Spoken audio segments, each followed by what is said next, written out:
Bunlar ne bilinler? Bu kaldırıp var diyor. Kəşfiyyat, psixologiya, Hani keşfiyat yazmışlar. Azerbaycan Ha, dilinde keşfiyat. kəşfiyyat düzdür. Ben soruşuram niye keşfiyat yazmamışlar? Ha? Niye değişmemişler?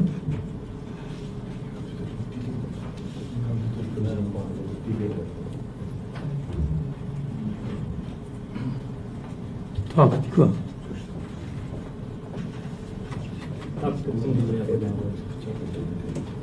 Psikologiya bunu düz yazmışlar.